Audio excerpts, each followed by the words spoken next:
నన్ను తెలుగుదేశం పార్టీ రాష్ట్ర అధ్యక్షులుగా నియమించినటువంటి మరి పెద్దలు గౌరవనీయులు తెలుగుదేశం పార్టీ జాతీయ అధ్యక్షులు ముఖ్యమంత్రి గారైనటువంటి చంద్రబాబు నాయుడు గారికి నేను ప్రత్యేకంగా ధన్యవాదాలు తెలియజేసుకుంటూ అలాగే యువ నాయకులు నూతన ఉత్తేజంతో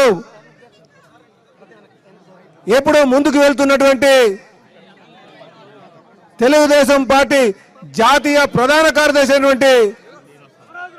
లోకేష్ బాబు గారికి కూడా ఈ సందర్భంగా నేను ధన్యవాదాలు తెలియజేసుకుంటూ ఈరోజు నా పైన నా శక్తి సామర్థ్యాల పైన నమ్మకంతో ఈ బాధ్యత నా మీద పెట్టినందుకు మన తెలుగుదేశం పార్టీ జాతీయ అధ్యక్షులు ముఖ్యమంత్రి నారా చంద్రబాబు నాయుడు గారికి అలాగే లోకేష్ బాబు గారి యొక్క నమ్మకాన్ని